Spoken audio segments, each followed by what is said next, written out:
modern industry to reduce the size with very high resolution without compromising on the resolution.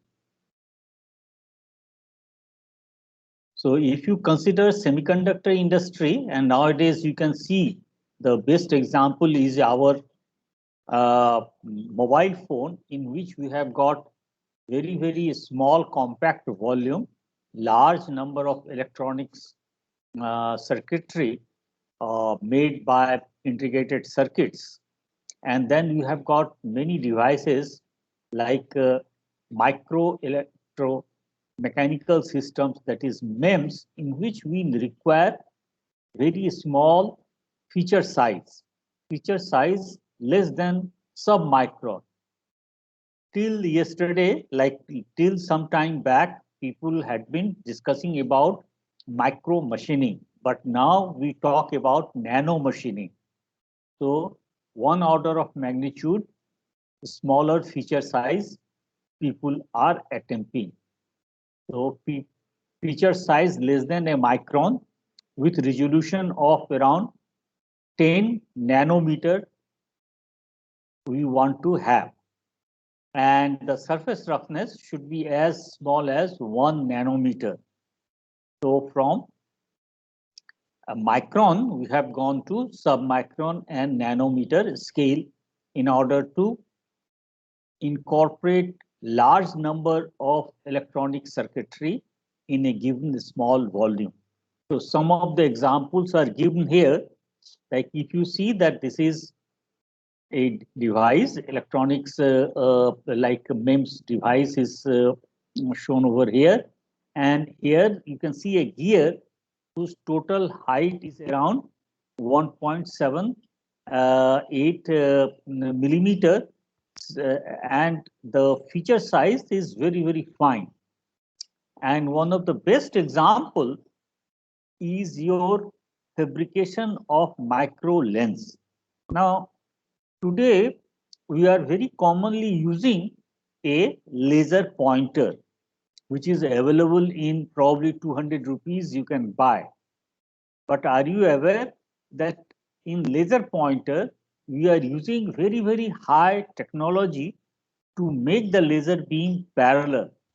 As we have seen while we are discussing about diode laser has got very large divergence. That is, the laser beam which is coming out from a diode laser along one axis, its spread, its beam divergence is in the range of 30 to 40 degree. Okay, very large. So when it is coming out from a diode chip, it, it is giving in a very large angle in front of this diode chip, and then diode aperture through which the laser beam is coming out, its dimension is only 1 millimeter by 10 1 micron by 10 micron.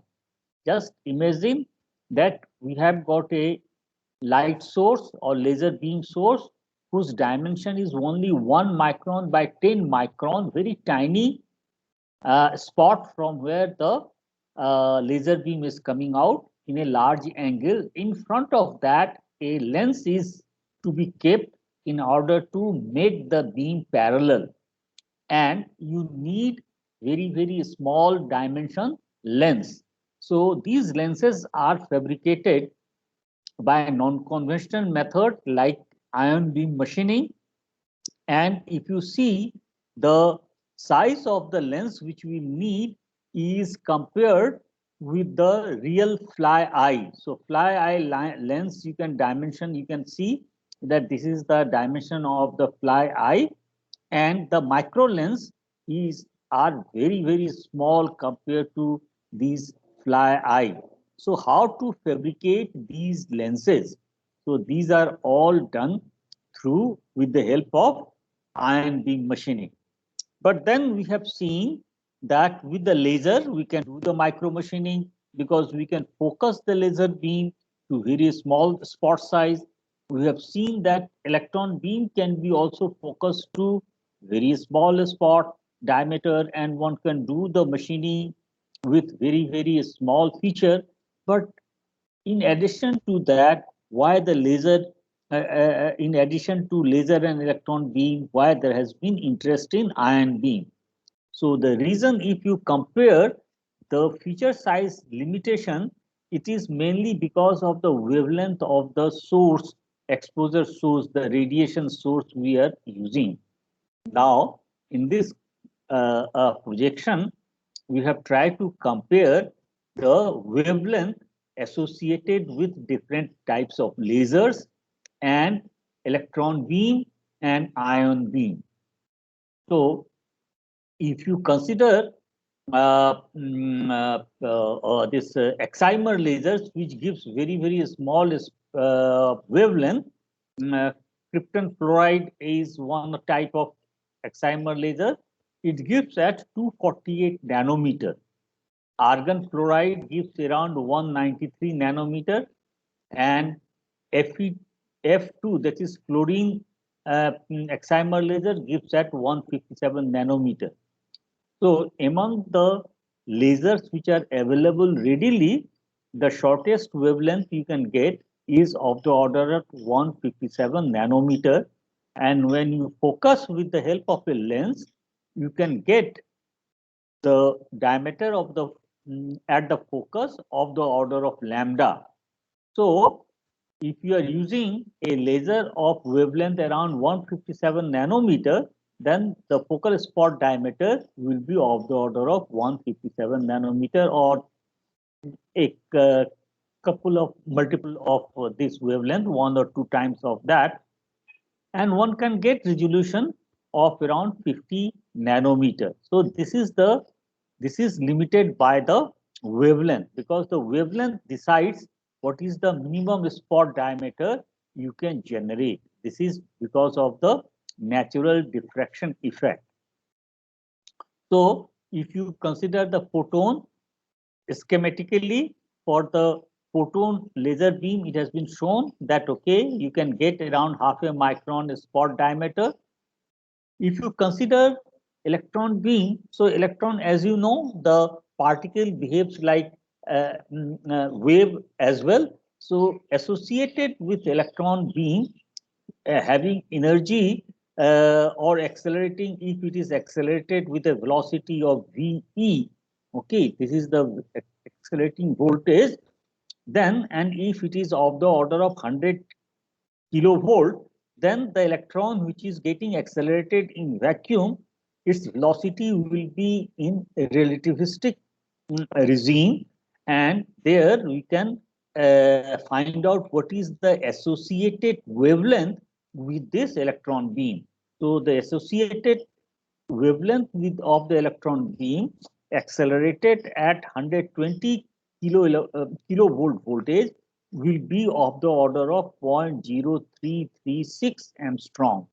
So it is much smaller than your laser, what the laser you are getting, the wavelength in the laser you are getting. However, because the electrons and ions are charged particles, so they, whenever we try to focus them, they try to repel each other because of their like charge, like negative charges. So it is limited to, when you practically, it is limited to around 50 nanometer or so, okay, the electron beam, and that also at relatively low current density. However, when you have got such energetic electron beam, they penetrate to deep into the substrate, unlike in case of photons. While the photons gets absorbed mostly at the surface of the workpiece, the electron beam, they penetrate of the order of around few tens of micron.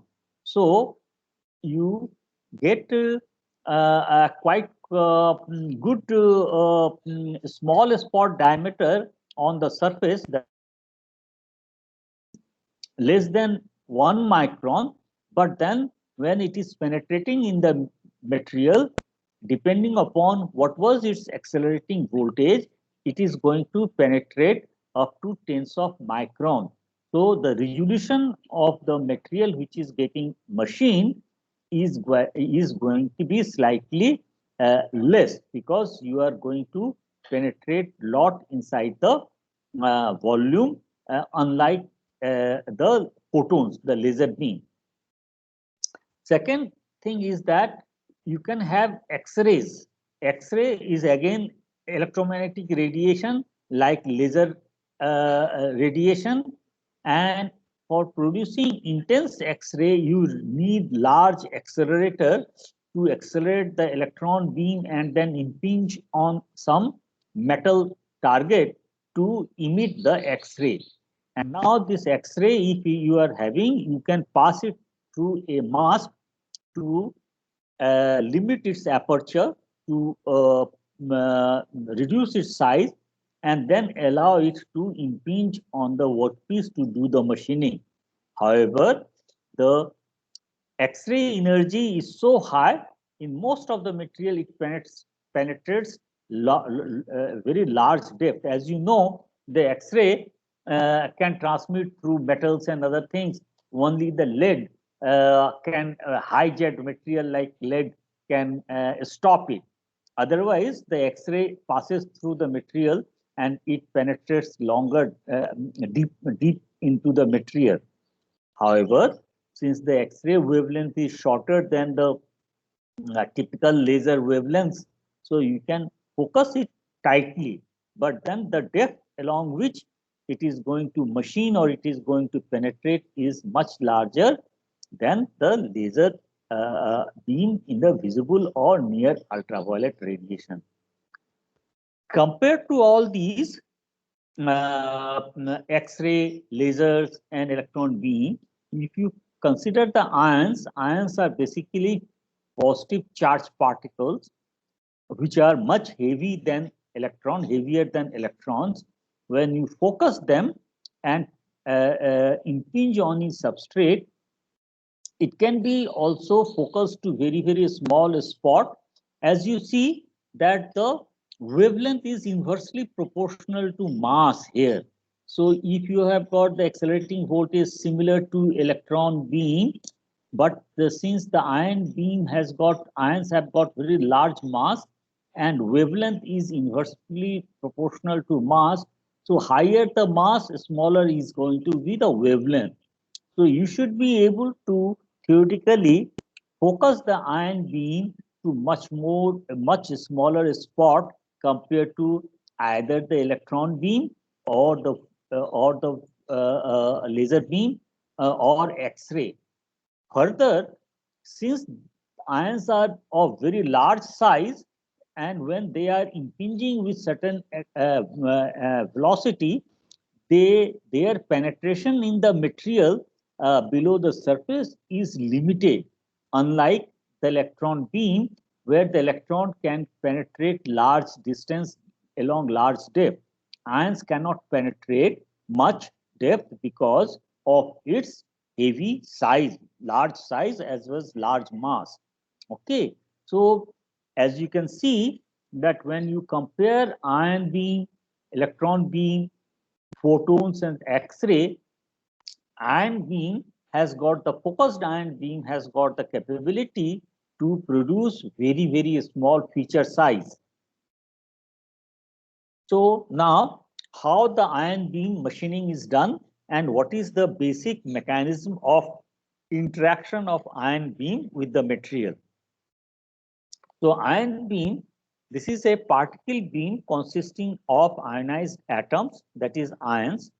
A stream of ions of an inert gas such as an argon or metal such as gallium is accelerated in a vacuum by high energies and directed towards a solid workpiece. So here it has been shown here that a ion beam of argon gas or argon ion or gallium ion, they are accelerated in the electric field to very high velocity and they are impinging on a solid substrate.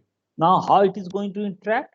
Ion beam will carry certain amount of kinetic energy and they will impart this kinetic energy to the particle, and thereby their velocity is going to reduce. But then in the collision, the momentum should be conserved. So in order to, while we are stopping the ions on the solid surface, this momentum change of this ion needs to be transferred to the momentum to these particles on the surface. So what happens, that ion knocks off atoms from workpiece by transferring kinetic energy as well as the momentum to atoms on the surface of the object. Unlike electron beam, where the electron beam transfers its kinetic energy and that causes heating, melting, and vaporization. There, the electron beam, since the mass of the electron is very, very small, so associated momentum is very, very small.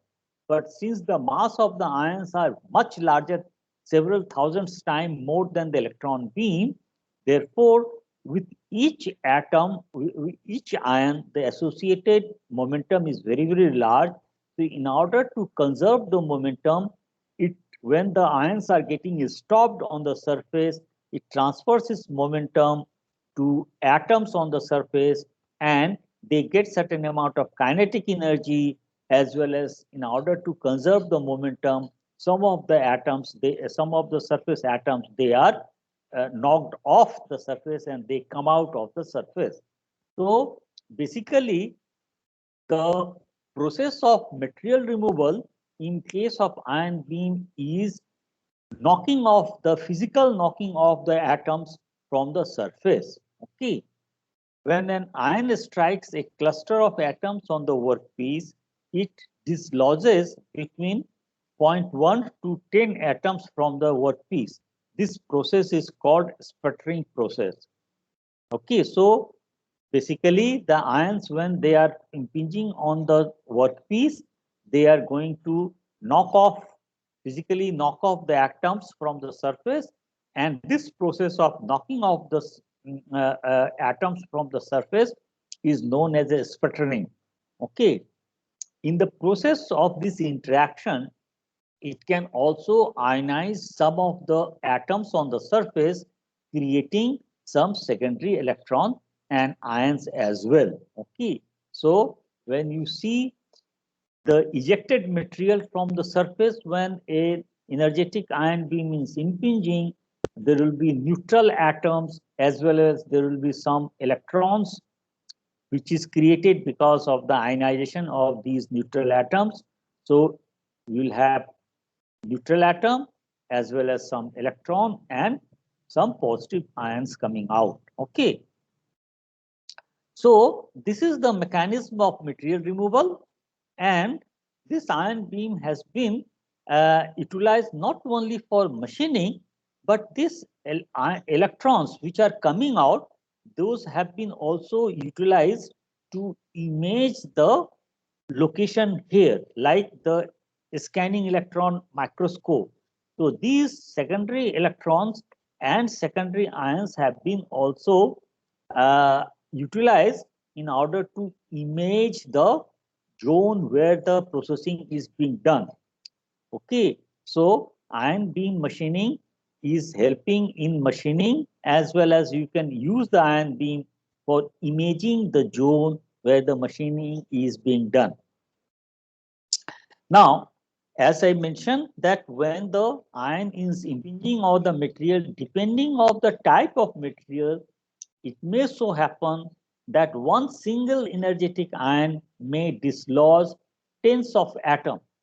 So you can have, or if the material substrate is such that the bonding energy of atoms on the surface is very large, then statistically out of 10 ions, one of them will be able to knock off. Then the probability will be only 0.1.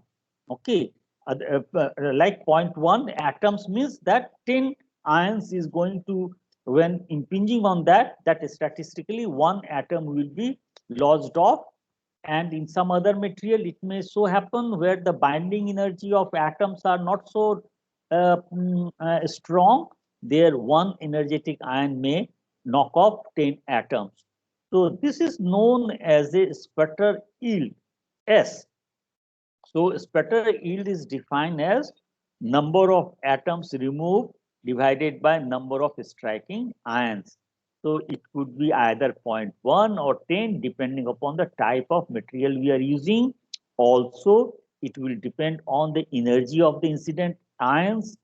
It will depend on the angle of incident of on the surface of the workpiece, mass of the ion, and the target atoms, okay, and the binding energy, okay. So on these things, it is going to depend, okay.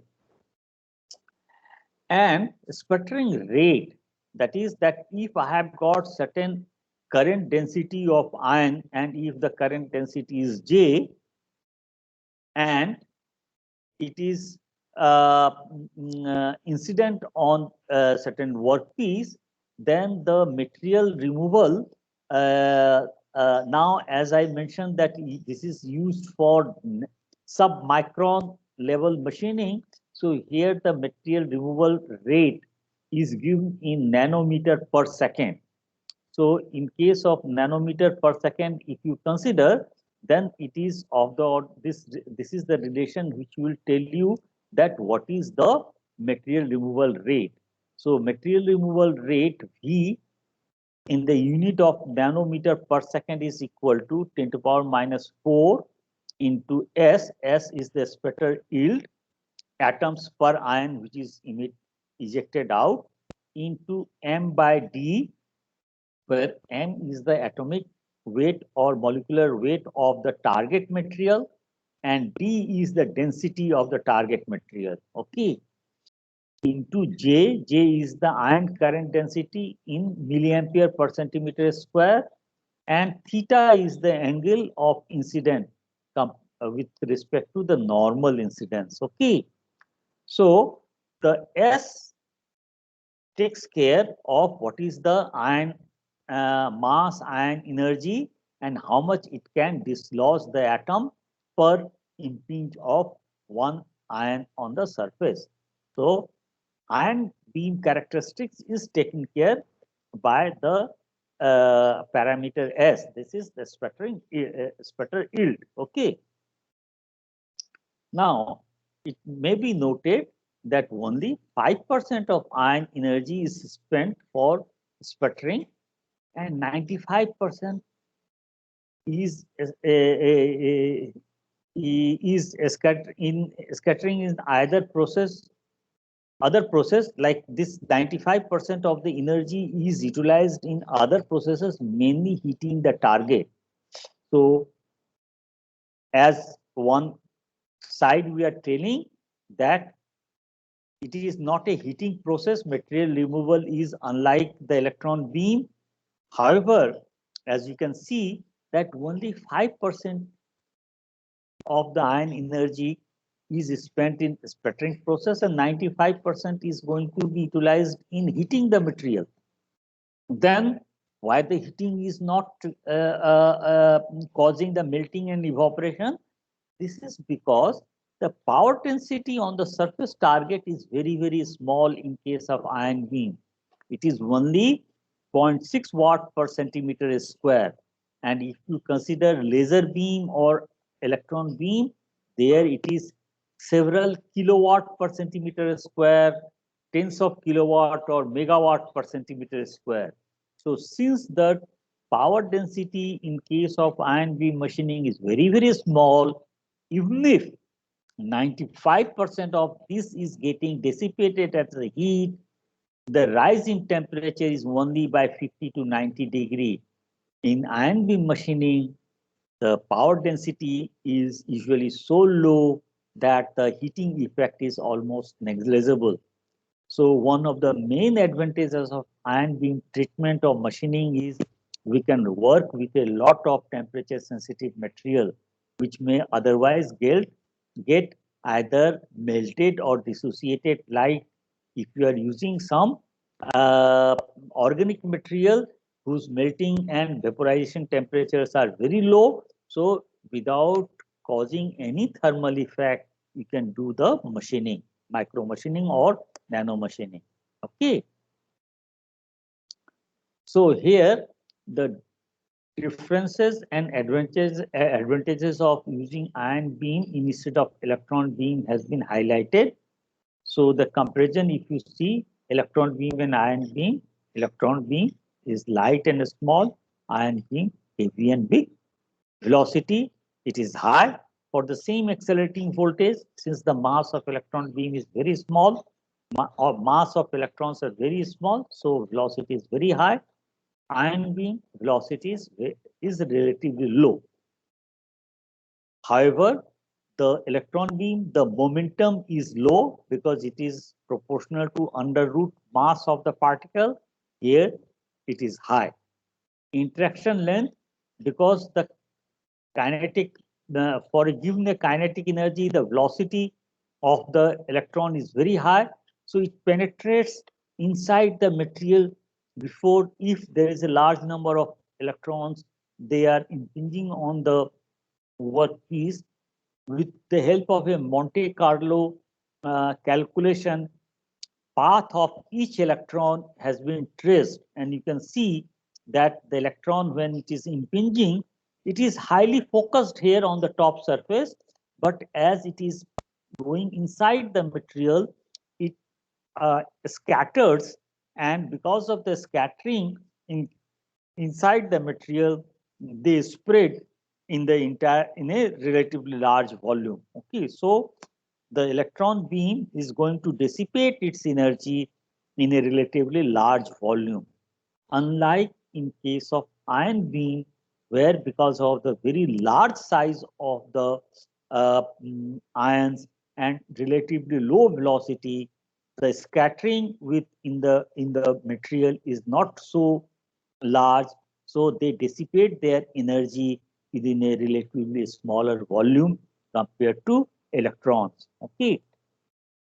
Now the processing rate slower than the ion beam, yet faster than the ion beam. Okay. Feature size and resolution, similar order. Here, at least the focusing are of the similar order, but better control you have got along the depth in case of ion beam. Mode of processing, in case of electron beam, it is thermal process. In case of ion beam, it is sputtering, that is direct knocking off the atoms. Mechanically, they remove the atoms from the surface. Process capability, all types of material, it can, in both the cases, all types of material can be processed with electron beam as well as ion beam. This compares the electron and gallium ion. The gallium is very heavy ions, so their interaction volume is very small compared to the electron. Both are accelerated at 30 kilovolt. If you consider the two positive ions, two different materials, one is gallium and one is helium. Helium ion being very light compared to gallium ion, they dissipate their energy in a relatively large, along large depth. Again, this is the Monte Carlo calculation, how the each ions is moving while it is interacting with the electrons and ion in the material. Okay, so they have shown how the bunch of helium ion which are accelerated at 30 kilovolt, when it is impinging on a material, how they are going to scattered inside the volume and dissipates its kinetic energy. Okay, so you can appreciate that depending upon the mass of the ion, how the interaction takes place.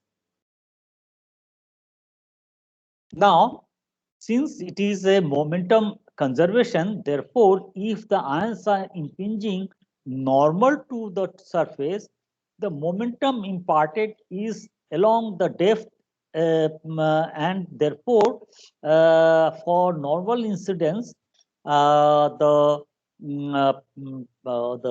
sputter yield is going to very small, and therefore if you go on increasing the angle of incidence, that then at around 80 degree, experimentally it has been seen that at around 80 degree, the sputter yield is maximum, because that time there will be certain amount of component of the momentum for knocking off the atoms away from the surface, upward on in the surface.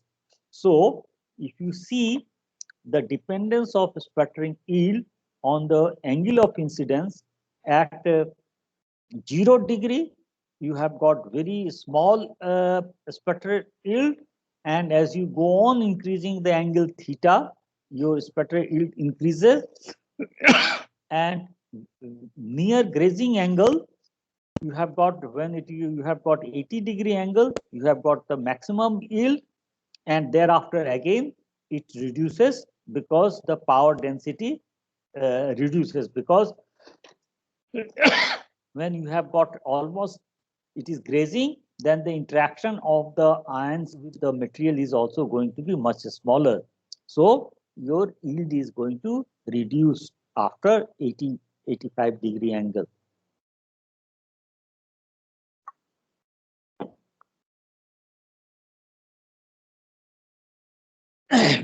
Now there are two types of ion source which have been exploited in industry. One is focused ion beam using ion accelerator, and here ions are produced by high electric field ionization of gallium ions. The focused ion beam utilizes gallium atom which is ionized by applying high electric field. Okay, and then we have got the broad ion beam supplied by a plasma. These ions produced through ionizing atoms or molecules by high energetic electrons bombardments. There are two methods of electron production. One is the thermionic emission from hot filament, another is the low pressure gas discharge. Okay, so if you see, there are two different types of ion beam. If you want to do the micro machining and nano fabrication, then you use focused ion beam, and there usually the gallium ions are used, and gallium ions are produced by electric field ionization. Okay, and there is another type of source which is the broad ion beam, which in and this here the positive ions are produced in plasma by the bombardment of energetic electrons. So now how these electrons are produced? These electrons are produced either thermionic emission of heat filament or low pressure gas discharge. So let us see these one by one. So the focused ion beam system is similar to scanning electron microscope in operation or electron beam system. The difference is that in focused ion beam, you use a finely focused beam of gallium ions instead of beam of electrons. And how the positive ions of gallium is produced? So the gallium ion beam is generated in a liquid metal ion source. Now, the gallium is a metal. It has got some special characteristics. The first characteristics is that the gallium metal is liquid at room temperature. At around 30 degree, it is liquid.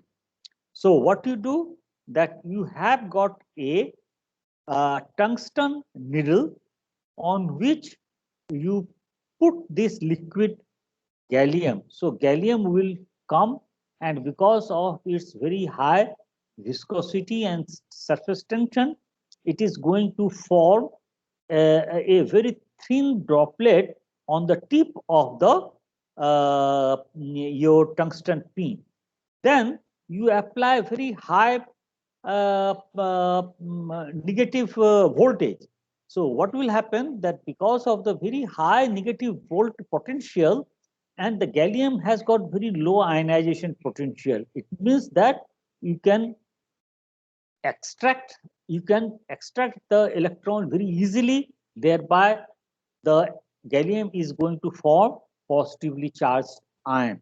So because of the negative accelerating voltage, they are going to be accelerated towards this negative cathode, and thereby the all ions are going to come out from here, and then it is passed through magnetic lens.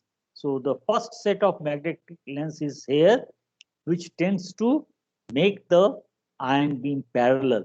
Then you have got a aperture to select the ion current density, and then a stream of ion, parallel ion, they are passing through. Then you have got magnetic deflector, and then you have got the magnetic lens through which you can focus the beam onto the workpiece. There are some other magnets also, octapole magnet. There are 8 poles of magnet in order to make the beam more and more uniform and parallel, so that when you are focusing with the magnetic lens, you can focus to very small spot. So the role of various components are as the following. You have got a liquid metal source, and this liquid is a tungsten pin is wetted by this gallium liquid. You have very high voltage applied, through which the electrons are getting pulled out from the gallium atom, thereby the gallium ions are produced. These gallium ions are accelerated, and they come out in a shower type of a cone type of a distribution. Then it is focused with the help of a lens. Now you can see that there is a suppressor here. So whenever we don't need these ions to be accelerated, we apply the voltage on the suppressor. So the ions will be stopped here. But like in electron beam where there is a cathode grid, similarly here in case of ion beam, you have got the suppressor. Whenever we want to stop the ions, you can put the voltage very quickly, positive voltage, so they will repel the ions and they will not be allowed. And whenever you want the ions to come out, you make the suppressor voltage 0, then it will see, these ions are going to see a negative potential, and they will get accelerated and they will come out. So you can pulse the ion beam with the help of by applying modulated electric field on the suppressor. Okay. Then this lens is going to make the beam parallel. Then this aperture is going to, from this aperture, you can select the desired amount of electron and ion current. And then you have got the octopole, which is going to make the ion beam more uniform. The role of the octopole is to make the ion beam more uniform and having the velocity in one particular direction along the axis. And then with the help of a lens, you can focus the ion beam onto the workpiece.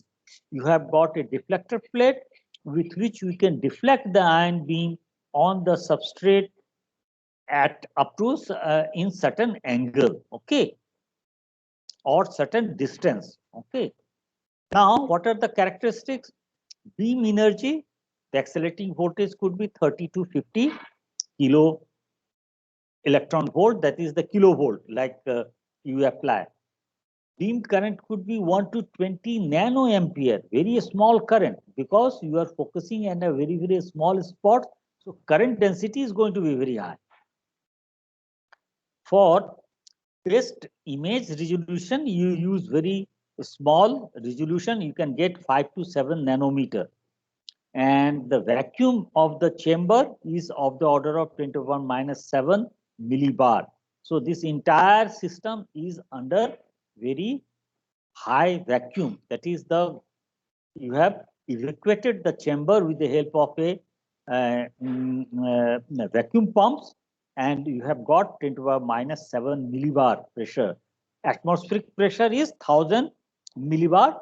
So compared to atmospheric pressure, you have brought it down by 10 order of magnitude from 1000 to 10 to the power minus 7. So 10 to the power 3 to 10 to the power minus 7, that is 10 order of magnitude. You have created the vacuum. Okay.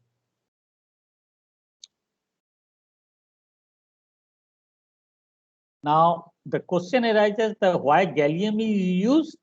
The gallium has got certain interesting characteristics. It has got very low ionization potential. So the gallium has got only 6 electron volt.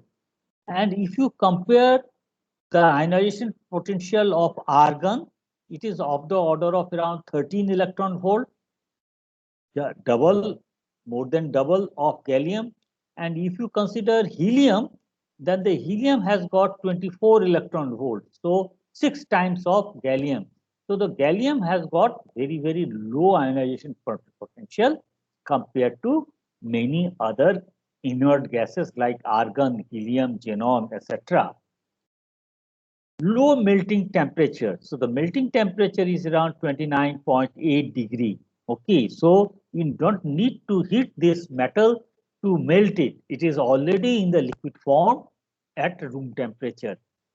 This minimizes any reaction or interdiffusion between liquid and tungsten needle substrate. Okay, since it is at a very low temperature, so there is no chemical reaction between gallium as well as tungsten. Low volatility at melting point conserves the supply of metal and yields a long source life because the vapor pressure is very, very low at 30 degree or so. So you do not, it remains there, it doesn't get evaporated. Good viscous property, so there is no drop off. This drop is not going to fall down from the needle. Excellent mechanical, electrical, and vacuum properties, because vacuum properties means its volatility, that is vapor pressure, is very low, so you can easily evacuate the chamber to 10 to the minus millibar or so. Electrical property, that is its ionization potential is very, very low. Mechanical, that it doesn't drop off, so it has got all characteristics which is very, very much suitable for making a ion source. Emission characteristics enables high angular intensity with a small energy spread. So whenever you are applying electric field, then all these ions which are coming out will have almost similar amount of energy. So there will be no energy difference. The velocity, kinetic energies are going to be almost same. So here it is showing this ion beam processing and imaging. So you have got the ion beam which is coming, gallium ion beam, and it can eject out the material, and the material can come out. And when the material is coming out, it can be neutral atoms which are ejected out. Some of these neutral atoms may get ionized, and there could be secondary electron and ions as well. Now, if you consider, and this process is sputtering, that is the knocking off the atoms. Now, if you are using a sample which is not electrically conducting, that is the non-conducting substrate, if you have got, then what will happen? These positive gallium ion, when they are impinging over here, they will knock off the material. At the same time, these gallium ions are going to be accumulating over this area, and this zone is going to become positively charged. So if once it is getting positively charged, then when you are impinging further gallium positive ion, they will not be, they will be repelled by the space charge of this positive gallium ion which has got accumulated on the dielectric or electrically non-conductive sample. So what you do in order to process this type of material, that is which is not electrically conducting, then what you will do, that you put an auxiliary electron source and allow this electron to neutralize these gallium ion which are getting accumulated on the sample surface. So thereby you can do the machining of non-conducting, non-electrically conducting material as well. Many a times, in order to enhance the machining, you can put a gas assisted etching or selective deposition. You can put some auxiliary gas. So these gas molecules are going to come and settle on the surface. It is going to get absorbed on the surface. Now, wherever the positive ions are impinged there, these molecules are going to get dissociated, and in case of gas assisted etching, the molecule which is dissociated, it is going to uh, dissociated product is going to react with the substrate material, and after reaction it is going to create some volatile material which will come out. So in this case, along with the sputtering by ion, gallium ion, you will also get etching done by the gas assist. In case of deposition, the molecule of these external molecules which is getting adhered, when they are interacting with the gallium, they are going to dissociate. In one part of the dissociated product will be gaseous product which will come out, and other part is going to be a solid material, solid atom which is going to get deposited on the substrate here.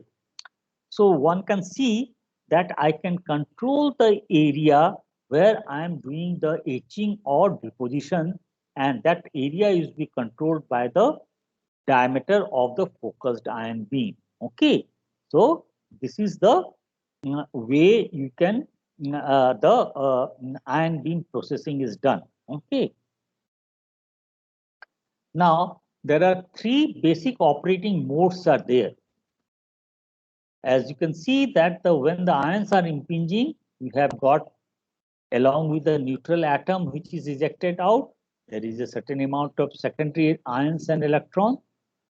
At very low current, ion current, you can use these secondary electron and ions for imaging purpose. Okay, so these electrons can be and ions can be taken on a like in case of scanning electron microscope, you can use these secondary electrons or ions to image the point where the ion is impinging. At higher current density, you can use it for sputtering purpose, for focused ion beam milling. You can remove the material layer by layer, atom by atom with the help of an ion beam. Also, you can do the chemical interaction, gas assisted ion beam deposition also you can do. So you put a certain gas and it is going to get adsorbed on the surface, and wherever the ion beam is falling, they will dissociate this adsorbed molecule. One part of the molecule which is getting dissociated, it will be in the gaseous form that will come out, and other part will be like a solid atom which is going to get deposited on the substrate. Okay, so this is the what has been used. Now something about the broad ion beam.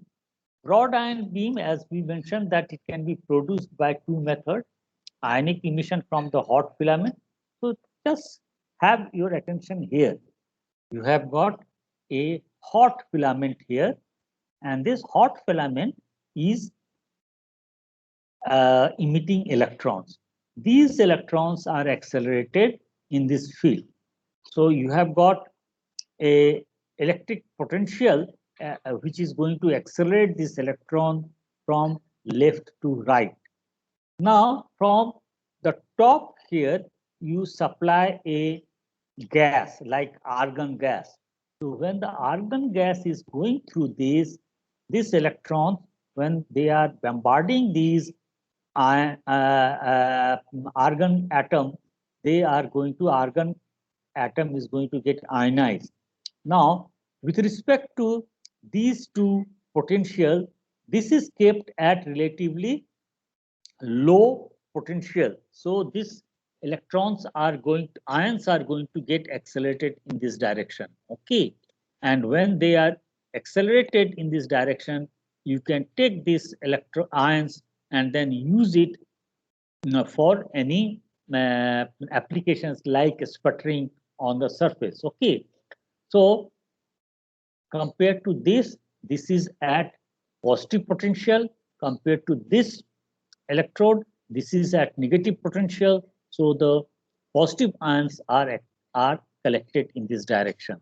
So here the electrons are produced by thermionic emission. They are accelerated, and when they are bombarding the sample gas, they are ionized, and those ions are extracted and utilized to do the machining. Other method is the low pressure gas discharge. If you have got anode and cathode and you have got in between this low gas like argon or xenon, then when you are passing the current, it is going to, at low pressure, it is going to form a glow discharge like this. In the glow discharge, you have got the electrons and ions. Ions will be coming towards the cathode. There is an aperture in the cathode through which positive ions will be extracted. And then there is another negative potential electrode is there, which will accelerate these positive ions, and then they will be impinging on the target. So here the electrons are produced by low pressure gas discharge, unlike in this case where it was producing by thermionic emission. Now let us see quickly some of the applications. So as you can see that you can use it for etching purpose and milling purpose. Focused ion beam is going to just remove the material layer by layer, atom by atom. Also, you can use some assist reactive etching also you can do. And you can do the deposition also. Okay. Now the ion beam etching, it is a physical etching process. There is no liquid. It is a dry etching method. Ion beam etching milling, it is similar to an atomic sand blaster. You must have seen that in mechanical workshop there is a sand sand blasters are kept like the you can have a very high pressure gas jet in that you put certain amount of sand. Those sands are going to go and impinge on the surface. You can remove the material by the clean the material by the sand particles. Similar is that in vacuum you have got these ions, positive charged particles. They are going to remove the atoms layer by layer from the surface. The workpiece wafer of substrate that requires material removal by atomic sandblasting or dry etching. Ions literally knocks off the atoms out of the target surface. The etching mechanism is momentum transfer, that is the sputtering process. If you are using the broad ion beam, then here as the broad ions are produced by electron bombardment. So this heated cathode is there, which is emitting the electrons. Those are accelerated in this field. This argon gas is coming. They are getting ionized by the electron bombardment, and those ions are accelerated on this wafer workpiece, and they are impinging on the workpiece. And on the workpiece there is a mask. Through the mask, it is ions are going, and the wherever you want to remove the material, there the machining is being done. Okay. So this is what has been mentioned here. This is the wafer is kept at negative potential to attract to accelerate the ions and impinge at high kinetic energy. Okay.